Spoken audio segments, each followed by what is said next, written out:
SRF Audio. Ihr hört Ade Blatten, ein Dorf verliert seine Heimat. Eine SRF-Serie von News Plus Hintergründe. Wir machen zur Serie auch einen Live-Event. Am 27. Mai sind wir im Alps in Bern und sprechen mit Menschen aus Blatten über ihr Leben nach dem Bergsturz. Kommt doch vorbei und stellt eure Fragen. Anmelden könnt ihr euch auf srf.ch/events. Und jetzt geht's los mit Folge 2.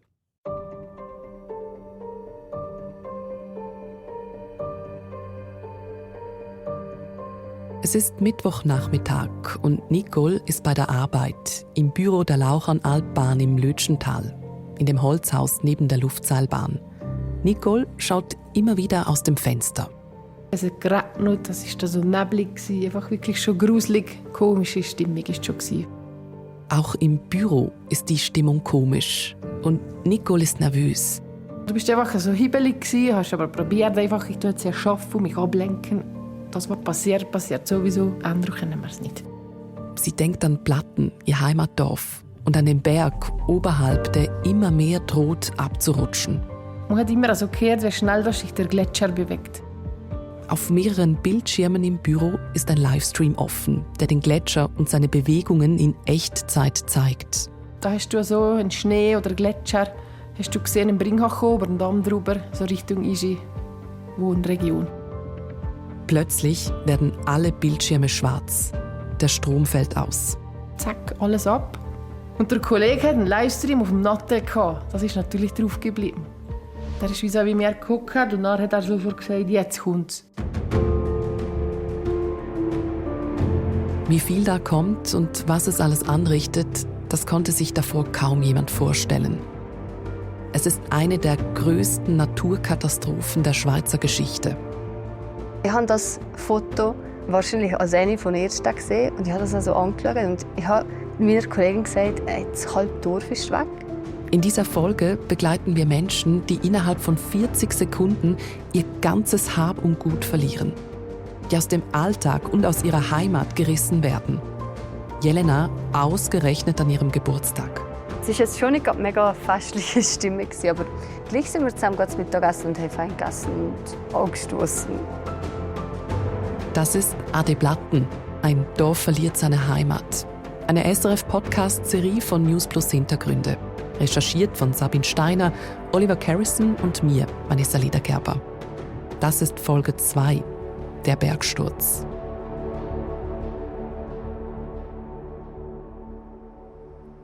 Es liegt etwas in der Luft an diesem Mittwochmorgen, 28. Mai 2025. Blatten ist zu diesem Zeitpunkt schon seit über einer Woche evakuiert. Der Gemeindepräsident ist früh unterwegs. Zu Fuß von Weisseried auf Kippel, mit dem Feldstecher ausgerüstet. Matthias Bellwald ist auf dem Weg zur Arbeit, zum regionalen Führungsstab in der Lötschentaler Gemeinde Kippel. Bellwald ist etwa eine Stunde unterwegs und bleibt immer wieder stehen, schaut hoch und fixiert den Birchgletscher. Der Anblick an den Gletscher, der ist so wulstig dann gesehen, ist schon sehr bedrohlich. Du hast gesehen, da passiert jetzt dann demnächst vermutlich etwas Schlimmes, hoffentlich nicht zu grob. Matthias Bellwald hat ein ungutes Gefühl. Seine Gedanken kreisen. Vermutlich bricht jetzt ein Stück Front ab oder ein grösserer Gletscher oder eben da ein ganzer Teil des Gletschers, den du einfach gesehen hast. Da ist jetzt eine Bewegung drin, die der ganze Gletscher vermutlich destabilisiert ist. Mehrere Millionen Tonnen Schutt und Fels liegen auf dem Gletscher. Das ist der Stand an diesem Morgen. Am Vormittag ruft der Kanton Wallis die besondere Lage aus. Ich war im direkten Kontakt mit dem Kanton Wallis. Wir haben die besondere Lage miteinander im direkten Austausch. Ist das abgehandelt worden. Und von dem her zu sehen, habe ich das gewusst, dass die besondere Lage ausrufen. Ja. Matthias Bellwald bereitet nun kurzfristig eine Medienkonferenz vor. Er muss jetzt funktionieren. Und auch Jelena Kalbermatten konzentriert sich an diesem Tag auf ihre Arbeit. Sie hat Frühdienst. Seit dem Morgen liest sie die Nachrichten bei Radio Rotu und bekommt laufend mit, wie sich die Situation oberhalb von Blatten zuspitzt. Nachrichten mit der Jelena Kalbermatten. Der Schuttkegel der Gletscherlawinen vom Birchgletscher ob Platten hat zum ersten Mal den Schutzdamm oberhalb des Dorfes übertreten. Es brechen immer wieder Teile des Gletschers ab und stürzen ins Tal. So häuft sich die Schuttmasse in der Nähe des Dorfes Platten weiter an. Jelena schaut auf den Livestream, der die Situation am Berg überträgt. Sie sieht Eislawinen. Sie bahnen sich ihren Weg in Richtung Dorf und kommen immer näher. Und ich habe immer gesehen, wenn die Lawine oder der Schuttkegel näher ans Dorf ist gekommen. Ich weiss noch, irgendwann ist über den Damm drüber. Und dann war mir so wie bewusst, so mich wird es nehmen. Jelena hofft, dass ihr Elternhaus nicht dazugehört, weil es ganz am Ende des Dorfes steht. Obwohl die Situation Jelena so direkt betrifft, denkt sie nicht daran, Feierabend zu machen. Ich wäre nicht freiwillig gegangen. Bis mir mein Chef gesagt, Jelena, ich glaube, es ist gut. Wir machen das, du kannst heimgehen. Und in dem Moment bin ich aus dem Büro raus und nachher habe ich geduldet. Und dann ist so, irgendwas wie ist in dem Moment ist so ein bisschen alles einmal abgefallen. Und ich habe realisiert, ey, das ist gar nicht gut, was da eigentlich passiert. Und ich habe so fest geduldet. Geweint hat sie. Geduldet heißt das im Lötschental oder gegrien. Jelena macht Schluss für heute, will jetzt aber trotzdem nicht nach Hause. Es ist ja auch ihr Geburtstag. Sie wird 23 Jahre alt und trifft sich mit ihren Eltern zum Mittagessen. Es war sicher ein bisschen angespannte Stimmung, aber ja, gleich. Also es war jetzt schon nicht eine mega festliche Stimmung, aber gleich sind wir zusammen zum Mittagessen und haben fein gegessen und angestoßen. Und Jelena stößt nicht nur auf ihren Geburtstag an, sondern auch auf den Ferienbeginn. Sie will gleich mit ihrer Freundin nach Italien fahren. Besondere Lage hin oder her. Da habe ich mir schon Gedanken gemacht, soll ich jetzt auf das Italien gehen oder nicht. Und dann habe ich mir gedacht, ja, also was soll ich hier warten? Weil ich habe ja sowieso frei genommen. Bringt ja auch nichts. Und zudem bin ich mir bis zum Moment sicher gewesen, dass ich heim kann, also dass mir im Haus nichts passiert, dass nichts Schlimmes passiert. Und ich habe gefunden, ja, also Italien ist jetzt nicht gerade alle Welt. Im Notfall komme ich dann halt zurück. Und dann sind wir losgefahren. Im Auto drehen sie die Musik laut auf. Ich habe eine Playlist mit italienischer Musik. Mit drauf der italienische Rapper und Sänger Fedez zum Beispiel. Jelena freut sich darauf, ein bisschen weg zu sein von Platten und dem ganzen Drumherum, in den Süden, an die Sonne.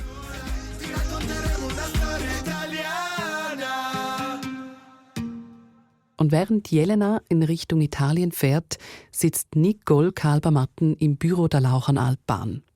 Es ist Nachmittag und sie versucht, sich auf die Arbeit zu konzentrieren. Und dann bist du einfach so hibbelig gewesen, hast aber probiert einfach, ich tue jetzt ja arbeiten und mich ablenken.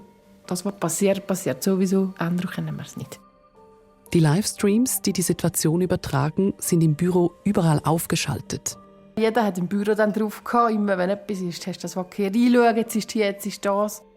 Um 15.18 Uhr sendet Nicole ihrem Mann ein Bild. Da hast du so einen Schnee oder Gletscher, hast du gesehen, im Bringhach über den Damm drüber, so Richtung Igi, Wohnregion. Und sie schreibt dazu: Ich glaube, so in 10 Minuten ist das mit Igi Hischer. Nicole geht irgendwie vom Schlimmstmöglichen aus. Aber sie klammert sich auch an die Hoffnung, daran, dass das, was kommt, vielleicht doch nicht so schlimm ist. Ja, wenn der Schnee und das Zeug, das da kommt, in dem Tempo im Bringhach kommt, das geht irgendwann wieder weg, das kannst du räumen. Schnee und Eis, das kannst du räumen. Alles nicht so schlimm. Aber was jetzt passiert, ist schlimm. Da haben wir auch den Stromausfall gehabt, kurz. Da ist wirklich gerade ein paar Sekunden. Zack, alles ab. Und der Kollege hat einen Livestream auf dem Natte gehabt. Das ist natürlich drauf geblieben. Der ist wie mir geguckt und dann hat er sofort gesagt, jetzt kommt's. Und dann habe ich da auf das Display geschaut und da hast du nur Wolken gesehen, du hast nur Staub und Dreck gesehen. Dann bin ich sofort zu meiner besten Kollegin ins Büro gesäckelt und gesagt, also ich brauche nicht zu schauen, ich glaube, da ist nichts mehr da. Viele sind dann ausgelaufen, direkt schauen, weil du hast ja die Staubwolke und nachher hier, das hast du lang gesehen, bis ich das geleitet habe.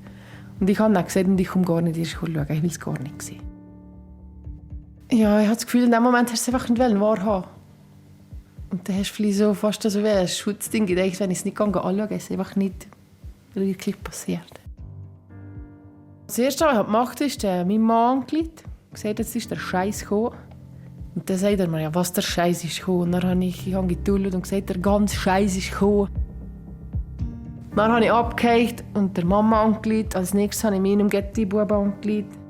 Und nachher habe ich endlich schon, weil ich gewusst, meine Bruder schafft, habe ich dem angerufen und gesagt, er sieht es von oben aus. Und dann hat er mir gesagt, er sei gerade unterwegs, er gehe schauen.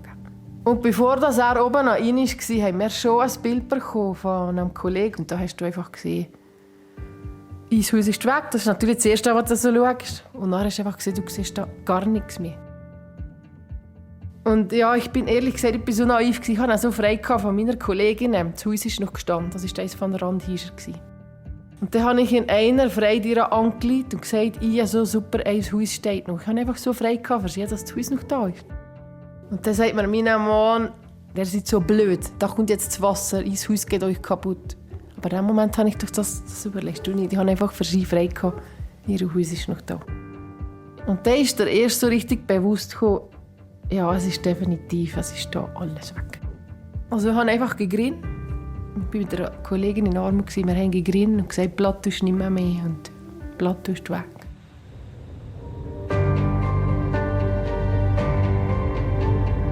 Um 15.24 Uhr ist der untere Birchgletscher kollabiert. Wegen des Drucks von mittlerweile rund 9 Millionen Tonnen Stein, die vom kleinen Nesthorn auf den Gletscher gestürzt sind. Mit 240 Kilometer pro Stunde sind die Massen ins Tal gerast und haben Platten und den Weiler Ried unter sich begraben, innerhalb von 40 Sekunden. Und sofort machen Videos davon die Runde. Es sieht aus wie bei einer gigantischen Sprengung. Wie eine graue Lawine, die alles mitreißt, nach unten donnert und eine riesige Staubwolke auslöst. Und als sich der Staub verzogen hat, liegt da nur noch ein riesiger Haufen Schutt und Geröll. Dort, wo vorher Platten waren.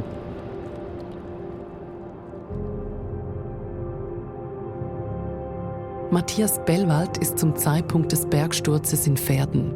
Er spürt es.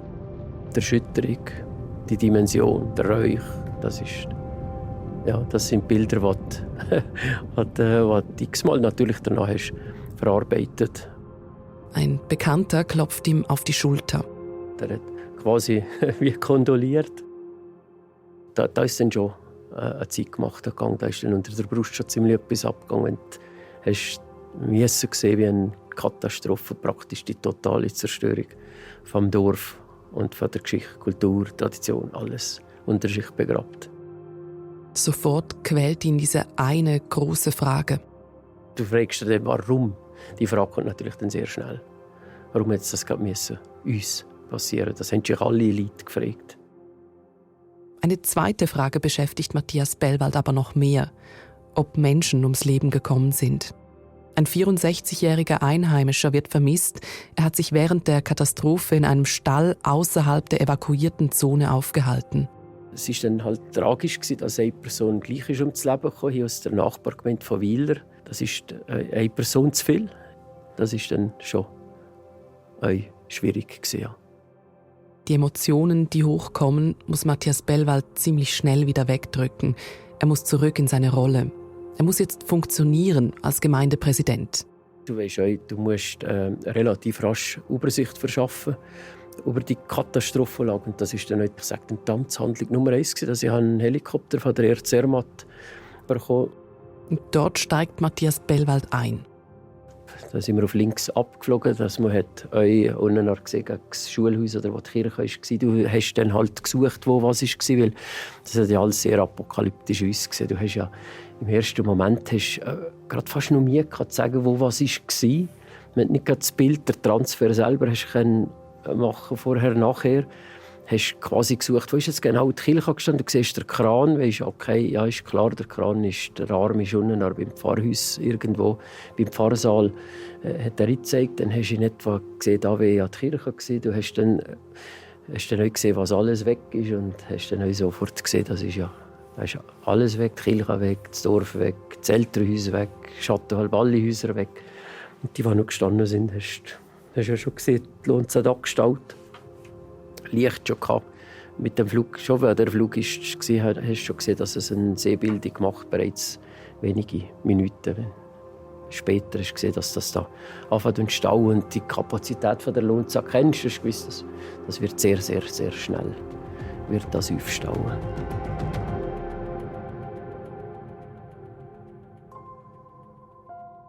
Heißt, die Häuser, die nicht vom Bergsturz getroffen sind, werden schon bald unter Wasser stehen. Auch das Elternhaus von Jelena. Jelena ist mit ihrer Freundin im Auto unterwegs nach Italien. Ihr Handy klingelt. Auf dem Simplon lädt der Papa an und sagt, Jelena, du musst selber wissen, ob du gehen willst oder nicht, aber jetzt ist einfach ein Putzen gegangen. Jelena legt auf und fährt rechts ran. Sie macht die News-App auf und checkt ihre Nachrichten auf WhatsApp. Sie ist da in einer Gruppe mit Journalistinnen und Journalisten. Und da sind halt sehr schnell sehr viele Infos gekommen. Und ich weiss, dass ein Haufen Leute das gar nicht angeschaut haben. Und ich habe das einfach angeschaut. Also ich habe das Foto, das als erstes kam, man sieht, dass das Dorf immer da ist, wahrscheinlich als eine von den ersten gesehen. Und ich habe das also angeschaut. Und ich habe meiner Kollegin gesagt, das halbe Dorf ist weg.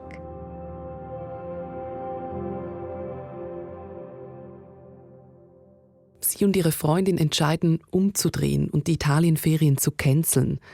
Auch Jelenas Freundin ist ziemlich gefordert in dieser Situation. Die Freundin übernimmt jetzt das Steuer.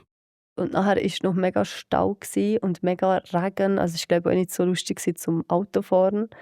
Ja, ich glaube, sie ist wahrscheinlich mega betroffen einerseits und andererseits hat sie mich trösten, aber gleichzeitig müssen Auto fahren und nachher noch gleichzeitig ja komplett überfordert mit was passiert hier. Ja.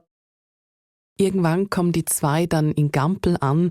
Am Bahnhof trennen sich ihre Wege. Die Freundin nimmt den Zug. Jelena ist jetzt zum ersten Mal allein seit dem Anruf ihres Vaters. Allein mit ihren Gedanken. Sie fährt zu einer Tankstelle. Ich bin aus dem Auto ausgestiegen. In so einem dünnen Pullover. Es war schon kalt, es hat gewindet und mir ins Gesicht geregnet. Und ich bin da gestanden und habe geduldet. Ich habe mich selber gar nicht richtig gespürt. Ich bin einfach so in einem Regen gestanden. Und da sind Leute mir vorbeigelaufen, haben mir vorbeigefahren. Und es war mir alles scheißegal. Was die Leute denken, wie sie aussieht, der Regen mischt sich mit den Tränen. Jelena wartet darauf, dass nicht mehr alles taub ist und darauf, dass ihr Vater sie an der Tankstelle abholt. Gemeinsam fahren sie nach Verden zur Großmutter. Dort ist auch der Rest von Jelenas Familie. Sie fallen sich in die Arme. Also es ist wirklich so abwechslungsweise. Hat eins geduldet und das andere getröstet und dann hat das andere wieder geduldet und jetzt getröstet. Und eigentlich der einzige Trost, was du hattest, war ja, dass wir alle noch da sind. Irgendwann liegen sie sich nicht mehr in den Armen, sondern sitzen nahe beieinander. Ja, ich bin da, also ich weiß nicht, ich bin da auf dem Boden gehockt, einfach mit der Großmama. Irgendwo, da war alles so gleich gewesen. Es ist mittlerweile Abend bei Jelenas Familie. Irgendjemand schaltet den Fernseher ein, um die Medienkonferenz zu schauen. Sie beginnt um 19 Uhr. Als erstes spricht Matthias Bellwald. Liebe Blattnerinnen, liebe Blattner, das Unvorstellbare ist heute getroffen. Wir haben praktisch das sichtbare Dorf verloren. Die Bundesräte Martin Pfister und Albert Rösti sitzen neben Matthias Bellwald. Jelena und ihre Familie hören ganz genau hin. Bellwald sagt nun einen Satz, der später viel zitiert wird. Wir haben das Dorf heute verloren, aber nicht das Herz. Er meint damit, Platten gibt es noch. Die Dorfgemeinschaft ist noch da. Wir halten zusammen. Und uns wird es auch in Zukunft noch geben. Auch wenn Platten unter einem sehr grossen Schuttkegel liegen, wir wissen, was Platten zuinterst im Tal ist. Wo die Kirche wieder stehen muss und wo unsere Hirsche wieder werden stehen. Wir alle zusammenhaftig machen es Menschen möglich, dass wir das Dorf wieder aufbauen können und dass Platten eine Zukunft hat. Das hat er gesagt, wir sind noch da, umarmen einander. Es gibt also irgendwann Teil hat gesagt, umarmen einander, trösten einander. Einfach also der Zusammenhalt. Er hat es geschafft, also einen extremen Zusammenhalt von diesen Plattnerin und zu arbeiten, glaube ich, das hat ihm Trost gegeben. Du bist selber betroffen, evakuiert mit deiner Familie. Du spürst es am eigenen Leib und dann bringst du es vermutlich auch so eher zum Ausdruck. Vermutlich hat das mitgeschwungen.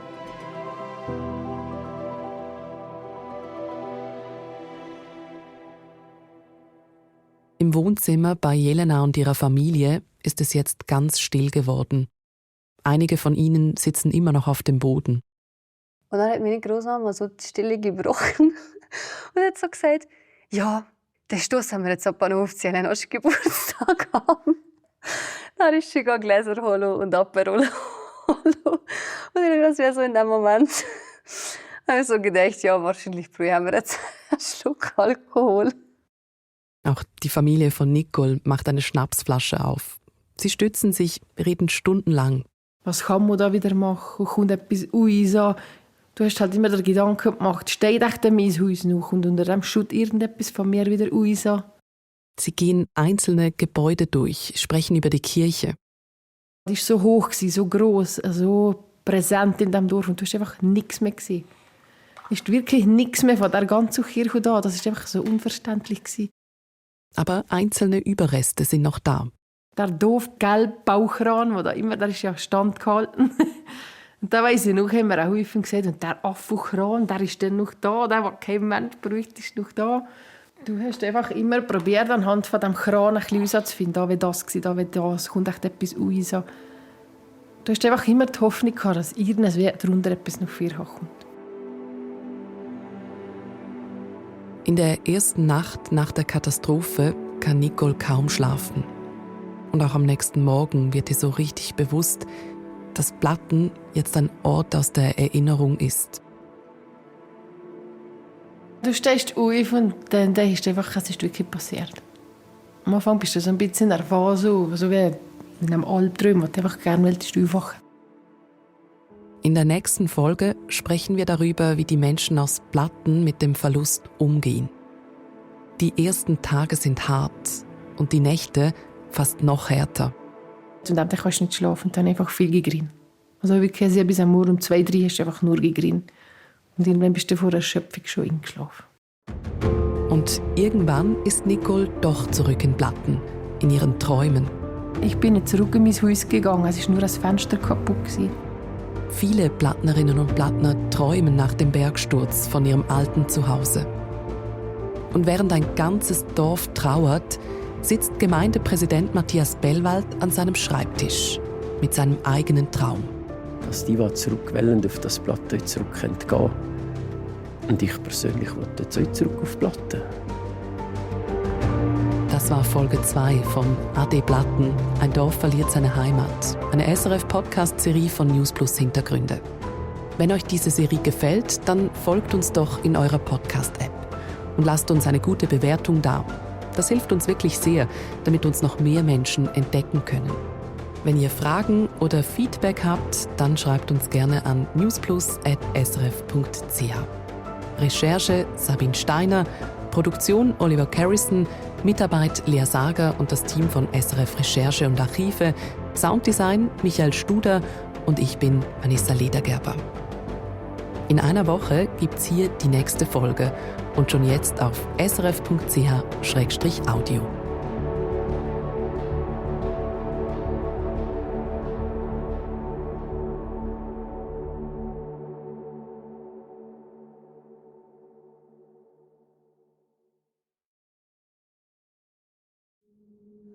Das war ein Podcast von SRF, produziert im Auftrag der SRG.